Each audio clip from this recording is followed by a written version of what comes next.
Sejam todos bem-vindos mais uma vez ao Centro Espírita Nosso Lar, Casas André Luiz. É com muita alegria e satisfação que essa casa de amor acolhe todos para mais uma jornada do estudo dessa doutrina maravilhosa.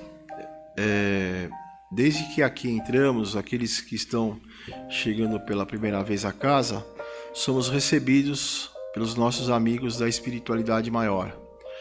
A cada canto, a cada local dessa casa já foi cuidadosamente preparado pelos nossos irmãos espíritas da espiritualidade maior, para que possamos ser todos acolhidos nessa manhã.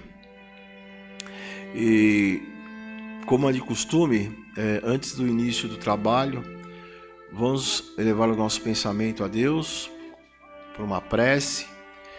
Aqueles que se sentirem à vontade, pode fechar os olhos apenas como um recurso de melhor concentração. E vamos imaginando a figura do nosso Mestre Jesus, esse Mestre amigo, bondoso, carinhoso, que possamos estar sintonizados com a espiritualidade maior, que possamos aproveitar a cada momento dos ensinamentos que aqui serão passados, que Deus possa abrir nossos corações e nossas mentes para que possamos receber esses ensinamentos e, à medida do possível, colocá-los em prática no nosso dia a dia. Pedimos a bênção a Deus, a Jesus e os amigos da espiritualidade, que possamos ser felizes nessa jornada de hoje. Que assim seja, graças a Deus, graças a Jesus. O tema da palestra de hoje será Paraíso, Inferno e Purgatório. O livro recomendado de estudo é o Livro dos Espíritos, questões 1011 a 1019 de Allan Kardec. E quem vai fazer a palestra para nós essa manhã será a nossa companheira Miriam, em quem a gente vai envolvendo com muita luz e muita paz. Que seja feliz, Miriam. Muito obrigada. Bom dia, amigos, amigas. Feliz de estar aqui com vocês, né? Eu sempre repito a importância deste momento de conexão que a gente estabelece, da criação deste campo de serenidade, de amor, que a gente acaba se conectando, né? Sempre é dito que essa casa é preparada para nos receber, e isso não é uma figura de linguagem. Verdadeiramente esse espaço é preparado para que possa ter um grau de sintonia que nos permita serenar e entrar em contato com aquilo que a gente tem de melhor em nós mesmos, né? E com esse tema de hoje, eu estou reforçando isso, porque o tema que está proposto para a gente conversar hoje fala muito disso. Fala de espaços de sintonia. Bom, vamos combinar que domingão a gente falar de céu, inferno, purgatório não é uma coisa de todo simples, né? E essa história do céu e purgatório, etc., é uma coisa que ficou muito arraigada na nossa mentalidade. Né? Isso deriva dos estágios que tínhamos nós lá na época de Moisés, etc., e tal, de um Deus punitivo. A gente invade a Idade Média e muito, né? A gente tinha na cabeça a ideia de que assim, primeiro que o pessoal achava que a Terra era plana, depois achava que a gente era o último bolachinha do pacote, tá certo? E a Terra estava no meio e todo mundo estava girando em torno da gente, né? Achava que a Terra o princípio era da Terra no meio e não do Sol. Então você tinha toda uma concepção, e se a Terra está no meio e tudo está girando em torno, fazia sentido mesmo, né? Você chegava lá, você via o céu, aí lá no meio do inferno, lá embaixo, no centro da Terra, seria o inferno, seriam os lugares abissais, onde aqueles que haviam pecado muito iam ficar. Portanto, nesta concepção, né, de céu e inferno, era uma coisa física.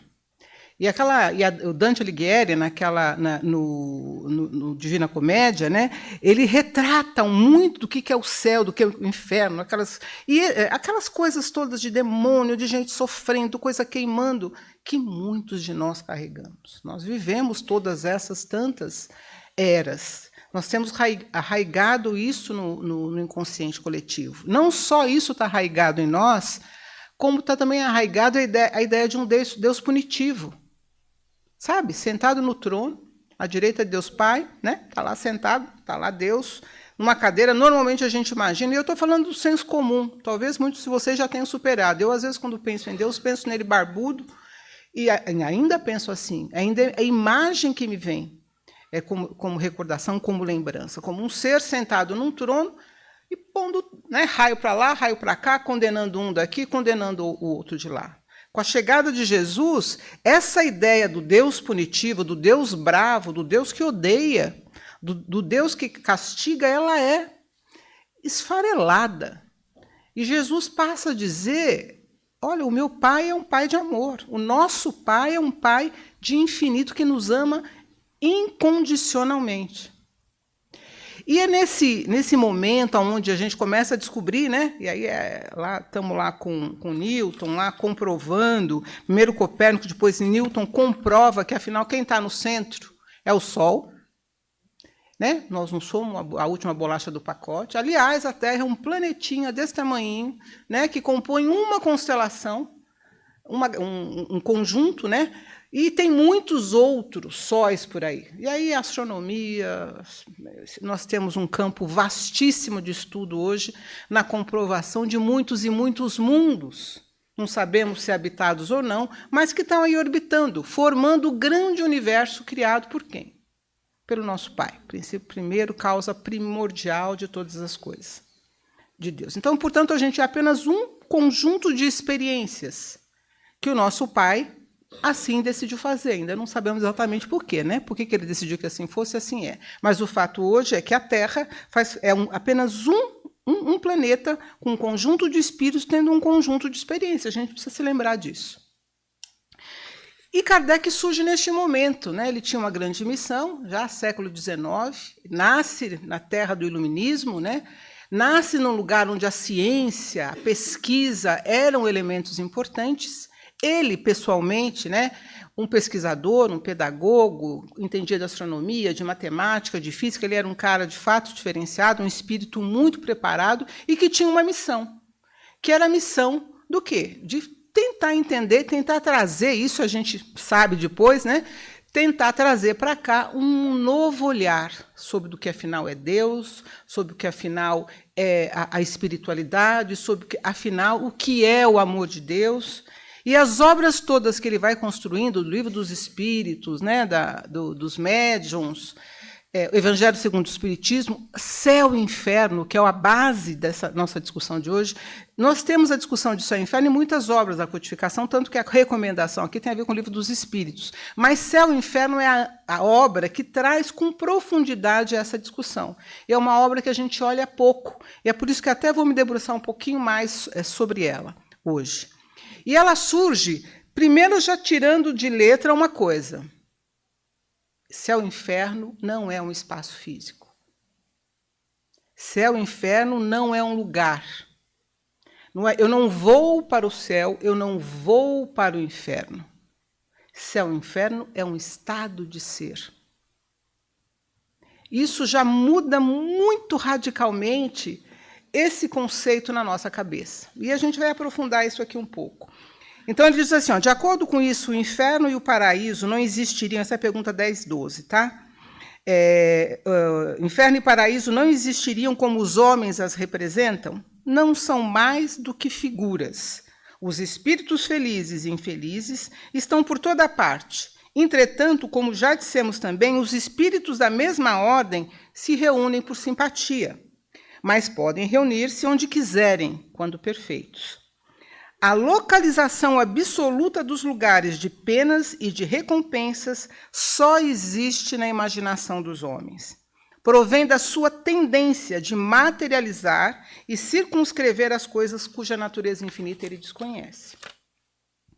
Então, portanto, céu e inferno são estados de felicidade ou de desgraça que emanam de nós. E o purgatório nada mais é que um lugar de expiação intermediário entre esses dois espaços. E a gente podia terminar a conversa aqui, tá certo? Céu e inferno existe? Não existe. Não no conceito que a gente entende de um lugar para onde eu vou. Depois de alguém ter me julgado, ficou um senhor lá sentado dizendo, esse é bonzinho, vai para lá. Esse é mau, vai para cá. não só a ideia do lugar, do ponto de vista astronômico, porque quando eu chego hoje na crosta da Terra, né, eu sou capaz de chegar lá, quando eu olho, tem mais o quê? Mais um monte de planetas, não tem um céu. Que céu é esse? Que era um firmamento para onde eu ia. Tanto que quando a gente fala céu, a gente fica lá, né? Não tem mais isso. Isso foi desconstruído. Por quê? Porque também, inclusive as religiões, inclusive as crenças, elas estão submetidas à lei do progresso. Né? Se há uma coisa que o Espiritismo busca, né, é trazer aquilo que o homem aprofunda e conhece para trazer luz, aquilo que alguns colocavam como dogmas. Se você não sustenta, né, o teu conhecimento, aquilo que você crê a partir dos avanços que o Lei do Progresso traz, inclusive do ponto de vista de tecnologia, de ciência, alguma coisa está errada. É o que nos alertava Kardec. Muito bem. Então, céu e inferno não é um castigo. Eu acho que esse é o grande aprendizado que a gente traz, porque a gente está dizendo que é um lugar onde eu acesso a depender do meu grau de conhecimento. Mas como é que eu vou parar no céu? Como é que eu vou parar no inferno? Como é que eu acesso esses estados de consciência? Como é que esse procedimento acontece? É uma pergunta que a gente faz, porque se eu perguntar para você, alguém quer estar num estado infernal aqui? Ninguém, né, meu amigo? Ninguém está querendo ir para um lugar, para um espaço de angústia, de desespero ou de confusão mental. Como é que isso se processa? De que jeito isso acontece? E aí o que os espíritos nos trazem é o seguinte, que céu e inferno é colheita. E talvez a gente tenha preferido acreditar que era alguém que definia para a gente que a gente vai para lá ou vai para cá, porque isso nos coloca numa posição de vítima. E mais, não nos coloca como protagonistas da nossa história. Alguém decide pela gente. Alguém fez isso e por algum motivo... Imagina um Deus. Vocês conseguem imaginar um Deus? Porque assim, até o Código Penal Civil, eu não sou advogada, mas eu ouço, tenho muitos amigos dessa área, até o Código Civil nosso aqui, né, brasileiro, você é condenado de acordo com a gravidade da sua pena, do seu delito. Tá certo? Se você matou, é uma pena. Se você roubou, é outra pena. Deus, no conceito anterior, era o seguinte... Você cometia um crime, sei lá, numa existência, e você ia para o inferno. Acabou, você ia para o inferno. A tua mãe, que era uma pessoa amorosa, maravilhosa, etc., etc., vai para o céu. E nunca, como você não tinha reencarnação, nunca mais você ia encontrar seu pai e sua mãe. Nunca mais você ia encontrar sua família espiritual. Por um delito, por um erro de uma existência, você era condenado a estar num determinado forever, sempre. Isso é justo? O homem criou um código, o homem aqui terreno, criou um código que relativiza as penas de acordo com a falta. Imagina o nosso pai.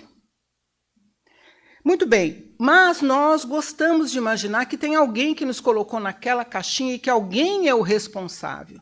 E aí é o grande alerta quando a gente fala de céu e inferno, né? Não há um Deus julgando e espalhando sentença. Aí você vai dizer o seguinte, tá bom, não tem um Deus espalhando e julgando sentença, mas como é que você pode dizer que Deus é infinitamente amor? O assassino, e aquele que mata uma criança, sei lá, por dinheiro, e aquele que comercializa, e aquele que faz guerra, e aquele que recorrentemente, né, ele está cometendo atrocidades na humanidade. Ele é amado por Deus tanto quanto eu? Como é que ele pode estar convivendo aqui neste planeta? E aí eu vou pedir a vocês, eu vou ler só um trecho, mas eu recomendo que vocês cheguem em casa e deem uma olhadinha, consegue na internet, se você não tiver o livro. É do Pensamento e Vida, né, do Emmanuel, tem um capítulo, se eu não me engano, é o capítulo 30, que chama Amor. E eu vou ler um ou dois trechos aqui com relação a esse ponto, porque é importante para a gente entender céu e inferno. Ele diz o seguinte, Emmanuel, nesse trecho, que o amor puro é o reflexo do Criador em todas as criaturas. Ele brilha em tudo e em tudo palpita na mesma vibração de sabedoria e beleza. E olha o que ele diz, que o verme é amado pelo Senhor, que lhe concede milhares e milhares de séculos para levantar-se da viscosidade do abismo, tanto quanto o anjo que o representa junto do verme. Deus ama, da mesma forma, o assassino mais cruel. O mais cruel dos assassinos. Quanto ao ser mais elevado, que já alcançou o mais alto grau de elevação. A seiva que nutre a rosa é a mesma que alimenta o espinho dilacerante. Na árvore em que se aninha o pássaro indefeso, pode acolher-se a serpente com as suas armas de morte. No espaço de uma penitenciária, respira com a mesma segurança o criminoso que lhe padece as grades de sofrimento e o correto administrador que lhe garante a ordem. E aí você vai dizer, parece que não é justo isso. Será que Deus se enganou? Por que será que está estabelecido desse jeito?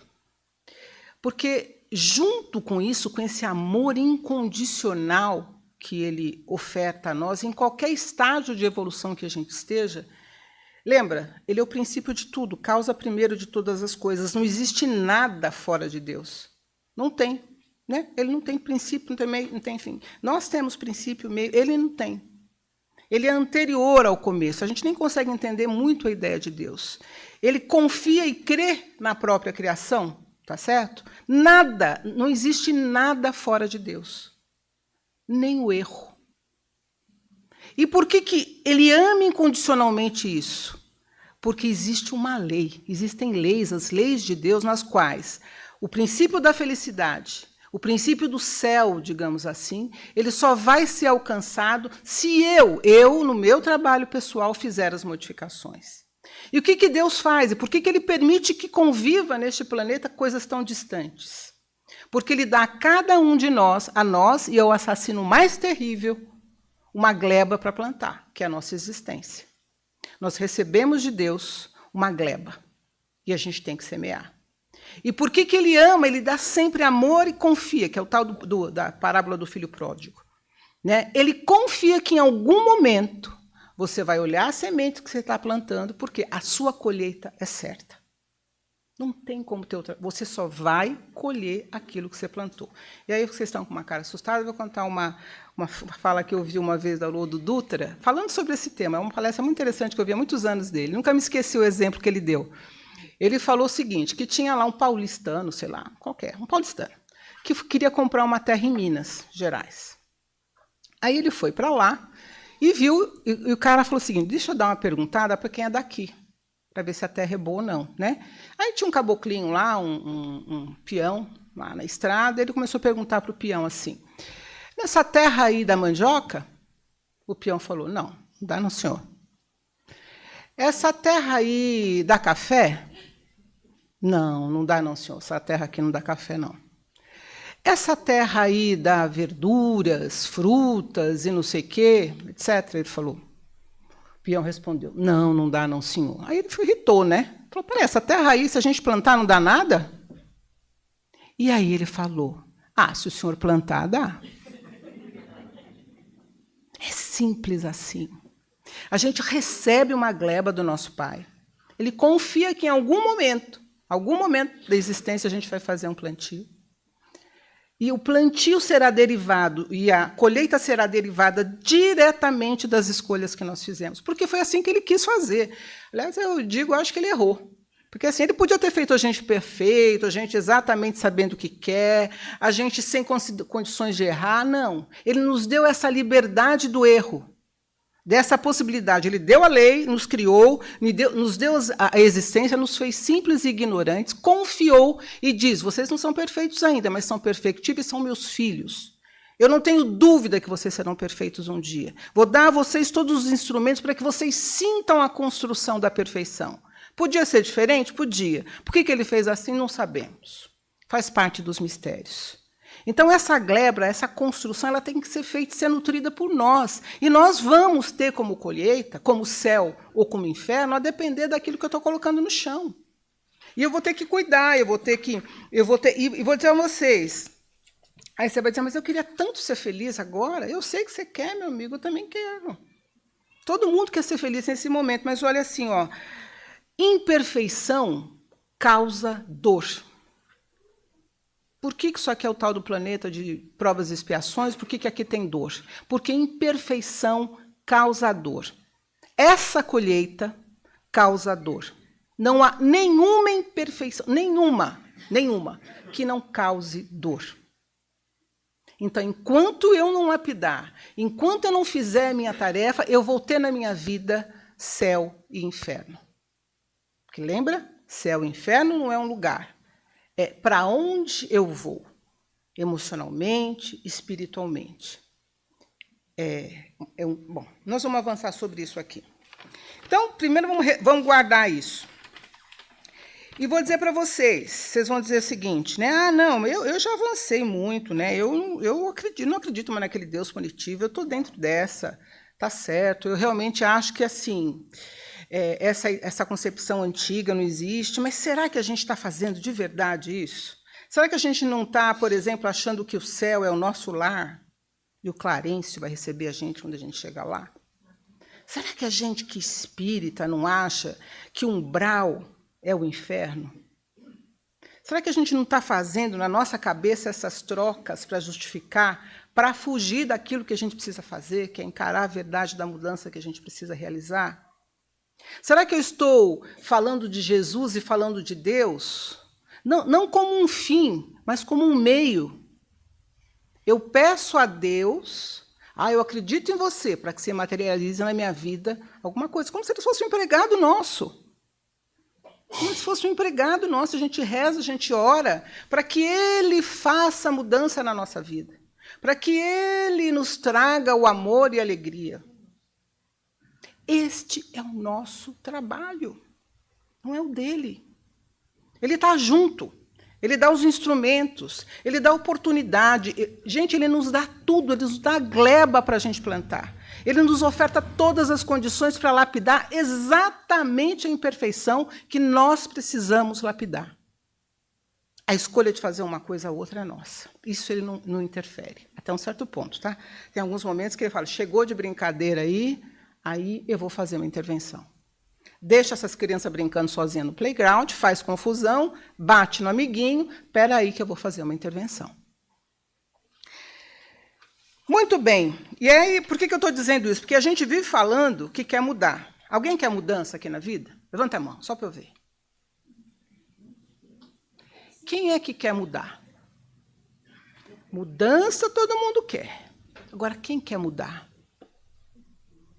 Quem está disposto a esvaziar a sacola do ego, a esvaziar a sacola daquela mágoa profunda que aquela pessoa malvada me causou, a ofertar perdão ao outro e a si mesmo, a vencer uma fragilidade que você sabe que você tem de alma, a vencer a inveja que ainda te corrói, a parar um hábito alimentar que você sabe que daqui a algum tempo você vai ser considerado um suicida involuntário quando você desencarnar.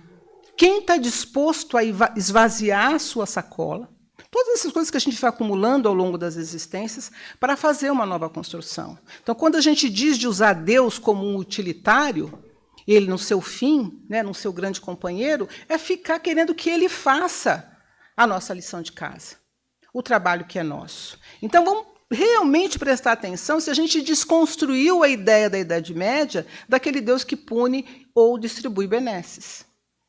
Se não é só um discurso que a gente está estabelecendo aqui como espírita. Então, a chamada da casa hoje para fazer essa análise, para a gente refletir sobre esse tema, é para dizer, peraí, filho, vamos conversar aqui como adulto. A gente já está numa fase de poder ter uma relação um pouco mais clara, digamos assim, né? E aí, uma outra coisa que eu acho que é interessante, isso a gente vê no livro Céu e Inferno, que eu acho que também é legal, eu tinha falado da coisa do Código Civil, né? Também tem um Código Civil da vida futura. Vocês sabiam disso? Está lá no Céu e Inferno. O que é o Código Civil da vida futura? São as consequências, como tem aqui. Para quem que é o Código Civil brasileiro? Para quem cometeu pena, não é isso? Cometeu faltas, digamos assim. Né? A mesma coisa acontece para a vida futura. Quando você desencarna, o Código Civil da vida futura são as regras, são como é que você tem que fazer para eu conseguir fazer um balanço mínimo daquilo que eu realizei na minha encarnação. E ele diz assim, ó, quais são os grandes passos, né, que você tem que percorrer para conseguir fazer uma existência melhor, mais feliz, né? Primeira coisa é o arrependimento. Então, o arrependimento é o primeiro passo para o melhoramento, mas ele apenas não basta, sendo necessárias ainda a expiação e a reparação. Então, é assim, eu realmente cometi uma falta, eu tenho uma dificuldade X e eu me arrependi. Basta? Diz o Código da Vida Futura que não. Eu preciso... Lembra? Eu plantei, não foi assim? Eu não plantei? Estou arrependida daquilo que eu plantei. Eu queria mandioca, plantei uva. Estou arrependida. Basta eu arrepender? Não. Eu tenho que voltar para a minha terra. Eu tenho que tirar aquilo que eu plantei. Eu tenho que expiar, portanto. E, às vezes, eu tenho que reparar aquilo que eu fiz. E eu vou dar... E eu acho que é muito interessante essa coisa da reparação, e eu queria parar um ponto aqui, porque a gente escorrega muito neste ponto, quando a gente olha as nossas vidas. Vocês vão ver que coisa maravilhosa são algumas dificuldades que nós temos. Vocês vão concordar comigo aqui. Eu espero que vocês concordem comigo até o final dessa reflexão. Porque, assim, o arrependimento, muitas vezes, ele vem pela palavra. Eu estou arrependida, eu não quero mais isso. E, às vezes, é sincero e é genuíno isso mesmo. Mas lembra? Mas eu tenho que plantar de novo, eu tenho que expiar.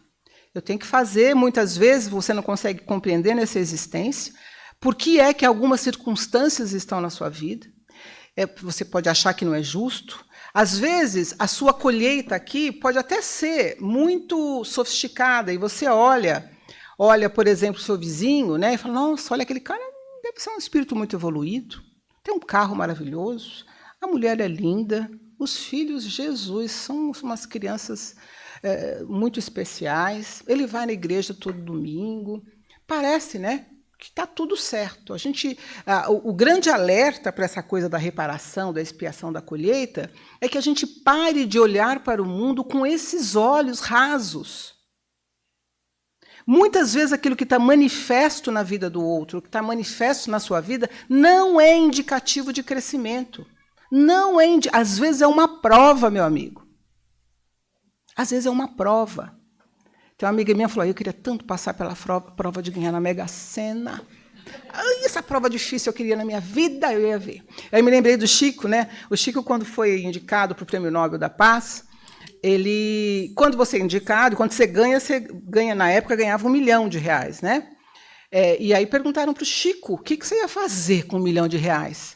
Se você ganhasse na Mega Sena, ganhasse o Prêmio Nobel da Paz. Eu falei, eu não estou preocupado com o que eu ia fazer com R$1 milhão. Eu estou preocupado com o que R$1 milhão ia fazer comigo. Tem certeza que se você ganhasse o que o Neymar ganha, aos 17 anos, você seria a pessoa íntegra que você é hoje? Você tem certeza que você não ia escorregar? Tem certeza, meu amigo? Então, às vezes, aquilo que a gente olha, porque a gente tem a medida rasa nossa aqui dessa tridimensão, onde se determinou que ser rico, bonito, magro, morar nos jardins e ter tal cargo e tal função é top de espírito. É top. A gente tem essa visão rasa. A gente não olha o que está atrás dos bastidores para fazer essa avaliação. E eu vou dar 2 exemplos para vocês que a gente encontra nas obras de André Luiz. Que, aliás, quem não leu, leia, porque cada um desses livros é muito interessante. Primeiro, a ideia de que a gente não pode ficar fazendo a medida pelo que a gente está vendo externamente, e depois, por que a gente tem que reparar? E por que a gente vai agradecer cada uma das dificuldades, muitas vezes, que estão colocadas nas nossas vidas? E eu não estou falando de masoquismo, não, nem de comodismo. Tá? Na obra do André, da Nosso Lar, a primeira obra dele, eu não sei se vocês se recordam, você tem a figura-chave é o André Luiz, né? Que é um médico, foi um médico muito bem sucedido durante a existência dele. Que, inclusive, não se tem claro, mas parece que bebia ou comia muito, tanto que ele desencarna por questões de saúde e é considerado um suicida involuntário. Né? E ele fica muito tempo no umbral. E, quando ele estava no umbral, a mãe dele, que já era um espírito muito, muito superior, né, mais avançado do ponto de vista espiritual, ele, todo o tempo, tentava chegar até esse filho. E o filho não via. que estava ali. Ela chamava por ele e não conseguia enxergar a mãe nem os outros espíritos que estavam ali para auxiliá-lo. No nosso lar, tem algum momento, aí ele já está recuperado, ele vai para nosso lar, começa a ser um trabalhador de nosso lar, que é uma colônia espiritual, né? Que dizem que fica próximo ali do Rio de Janeiro, do ponto de vista energético. Estava lá, e aí a mãe dele vai visitá-lo. Né? Então, pensa assim, quando ele estava encarnado, ele era filho de pais prósperos, o pai dele era um dono de fazenda rico, que conseguiu mandar, naquela época, né, mandar o filho estudar fora, e o filho vira médico, a mãe era uma boa mãe. Então, se você olhar de fora, não é uma família linda? Maravilhosa. Só que o pai do André Luiz tinha 2 amantes. E aí, quando ele está lá, ele chega lá, plano espiritual, a mãe o encontra, finalmente ele consegue encontrar a mãe sai das esferas superiores e vem visitá-lo, feliz, e ele pergunta, mãe, e o papai? Onde está o papai? Ele fala, ai, André, né, o seu pai está lá nas regiões abismais com as nossas 2 irmãs.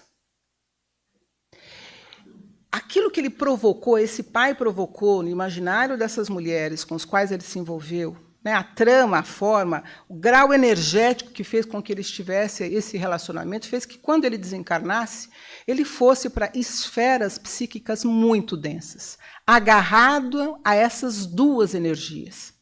Esses 2 seres que foram prejudicados por ele.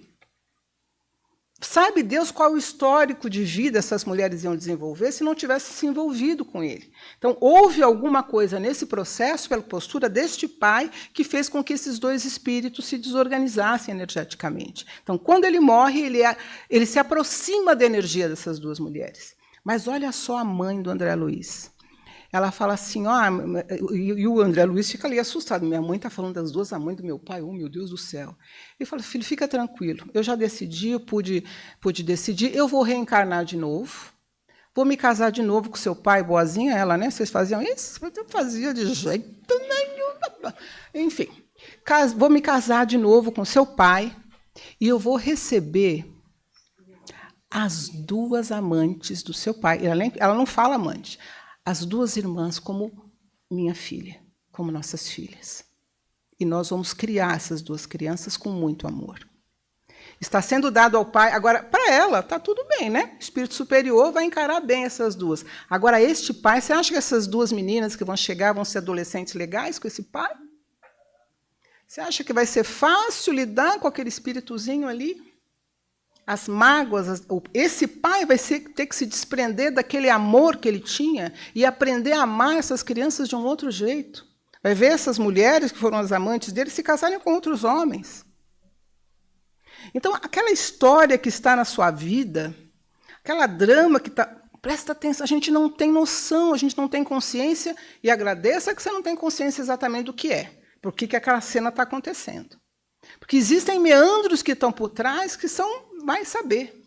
Tem um outro caso ainda, que é o caso do Silas, que eu acho que vale a pena a gente destacar, como a reencarnação é uma oportunidade e cada imperfeição tem uma consequência em dor. O Silas era um rapaz também, família renomada, o pai era muito rico, bem criado, amado pela mãe, história bonita, família bonita, margarina, etc. Tudo certo ali. Só que ele era muito apegado à questão material, o Silas. E o Silas é um trabalhador, nesse livro, acho que é Ação e Reação, que é essa história, isso mesmo, Ação e Reação. Ele trabalha nas zonas umbralinas, gente, no meio daqueles demônios, aqueles espíritos difíceis, que já está lá, é lá a área de serviço, o plantão dele, você vai trabalhar, você está reclamando do metrô, que você pega? Vai lá. Lá é um lugar onde ele foi trabalhar depois que ele desencarnou. Agora, qual é o histórico dele? Ele, em terra, era muito apegado à questão material. Muito.